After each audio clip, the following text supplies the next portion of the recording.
In 1901, a woman was standing in a classroom, teaching. That, by itself, is not unusual, but what she was teaching, the subject matter, the methods, the ideas she was presenting to her students, that is where things become difficult to explain. Because according to the accepted historical record, what she was covering in that classroom should not have been known yet, not in that form, not at that time. And yet, there she was, teaching it openly, in front of others, as if it were entirely ordinary. This raises an immediate question. How does someone teach a subject that hasn't been officially established yet?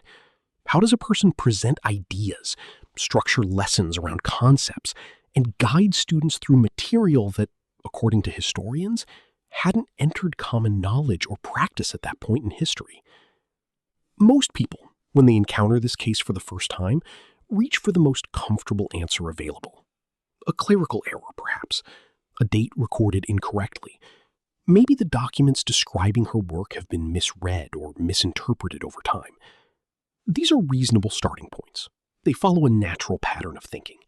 When something doesn't fit, we look for the simplest correction first. But this is where it becomes unclear.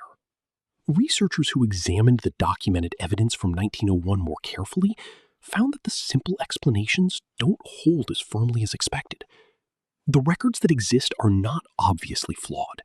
The dates attached to those records don't appear to be misidentified.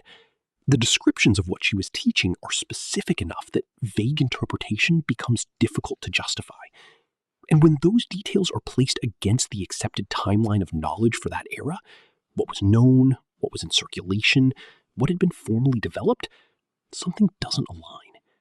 The content of her teaching sits outside what the historical record says was accessible or established at that moment. It doesn't fully make sense. And that gap between what the record shows and what the accepted timeline allows is exactly what makes this case worth examining carefully. Who was this woman? When researchers first encountered this case, they didn't immediately treat it as unexplainable.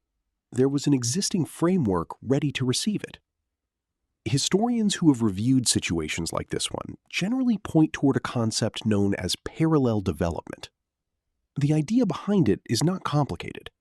Sometimes in different parts of the world, different people arrive at the same conclusions, independently and around the same period of time. This happens in science, where two researchers occasionally make the same discovery without any contact between them. It happens in philosophy, in medicine, and it happens in education as well. Under this explanation, what she was teaching in 1901 wasn't unusual or ahead of its time. It was simply one part of a broader shift in thinking that was quietly happening across multiple regions at once. She arrived at certain ideas, and so did others, separately, through their own paths. That is the official position. And at first, it seems reasonable enough. But there is a problem. Parallel development, as a historical explanation, doesn't operate in isolation. It leaves evidence behind. When two or more people independently arrive at the same ideas during the same general period, that process typically produces traces, published papers, letters and correspondence, records from academic gatherings, references to shared influences, even indirect ones. The connections don't have to be direct, but they need. Looking more closely at what she was actually teaching adds another layer to this investigation. And what emerges from that closer look is not simpler, it is more complicated. The content of her lessons is one part of the puzzle. It has already raised questions about timing and access. But there is a second element that researchers have found equally difficult to set aside. That element is method. Not just what she was teaching, but how she was teaching it. The way she structured her lessons, organized her material, and guided students through ideas. That approach carries its own set of problems for anyone trying to fit this case into the accepted historical picture. To understand why the method matters, it helps to consider what education generally looked like in 1901. In most documented institutions of that period, instruction followed fairly rigid and established patterns. Curricula were largely standardized within their settings. Teachers were expected to deliver material in recognized ways, and significant deviation from those frameworks was uncommon. When it did occur, it tended to attract attention, debate, criticism, or at minimum some form of recorded response. Institutions and the people within them did not typically ignore approaches that fell outside accepted norms.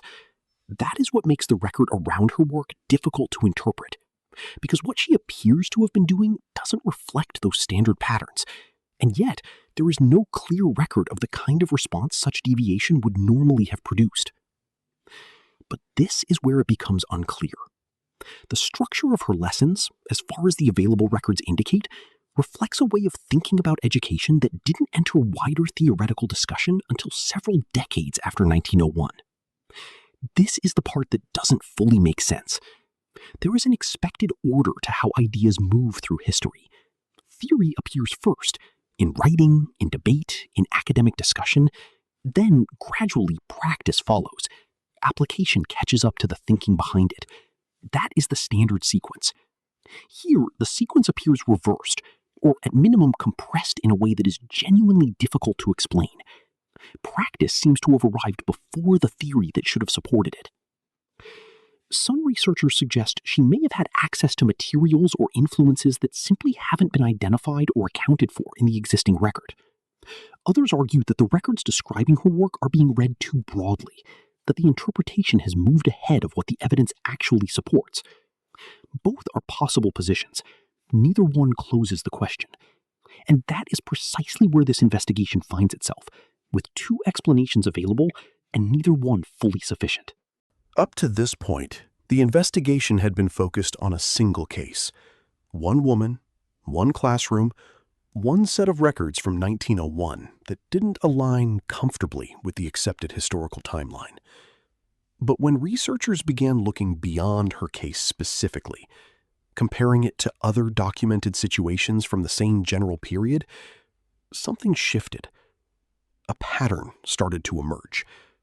And that pattern, even in its early form, raises questions that are harder to dismiss than the questions raised by any single case alone. Because she was not entirely alone in this. That detail matters more than it might initially seem. There are a small number of other documented cases from the late 19th and early 20th centuries where individuals, educators, practitioners, theorists working in various fields appear to have been engaging with ideas that, according to the standard historical timeline, should not have been accessible to them yet. These are not widely discussed cases. They don't occupy a prominent place in mainstream historical literature, but they exist in the record, and researchers familiar with this period have noted them. The question is what to do with them. Historically, such cases have been handled in one of two ways. They are either absorbed into the parallel development explanation, treated as independent convergences and moved past, or they are quietly set aside as anomalies that don't fit any established category neatly enough to be addressed directly. Neither approach fully resolves the issue. Both essentially avoid it. And this is where the explanation starts to weaken in a more significant way. Parallel development as a theory can absorb one case without much difficulty. It can manage two cases with reasonable comfort. But a pattern, even a small and loosely defined one, is a different kind of problem. A pattern implies something beyond coincidence. It suggests that multiple individuals, across different contexts and locations, were somehow arriving at ideas ahead of the timeline that is supposed to govern when those ideas became available. At this point in the investigation, the evidence has been examined from several directions. The records have been reviewed, the timeline has been tested, the standard explanation has been applied and found to be less stable than it first appeared, and a pattern, small but present, has raised questions that a single case explanation struggles to contain. What remains now are the theories, not conclusions, not confirmed answers, just the possible explanations that researchers have proposed when trying to make sense of what the evidence does and doesn't show. There are three primary positions. none of them fully resolves the questions that have been raised throughout this investigation. The first is the explanation already discussed at length: parallel development, independent convergence, and incomplete records. Some researchers hold this position firmly and without reservation. Their argument is straightforward. The mystery, in their view, is not a product of missing history. It is a product of missing documentation. Records were lost, never created, or have not yet been located. She was part of a broader intellectual movement, and the evidence connecting her to it simply hasn't survived in a verifiable form. That is a reasonable position, but as this investigation has shown, it requires accepting several unverified assumptions at once. The second theory moves in a different direction. It suggests the existence of informal knowledge networks, private correspondence between individuals, undocumented mentorships, or access to materials that were never officially cataloged and may since have been lost entirely. Under this view, she knew what she knew because someone or something provided her with access that the historical record can no longer trace. This raises its own questions. Who would those connections have involved? Why would they leave no recoverable evidence? And why does this pattern appear in multiple cases across the same general period?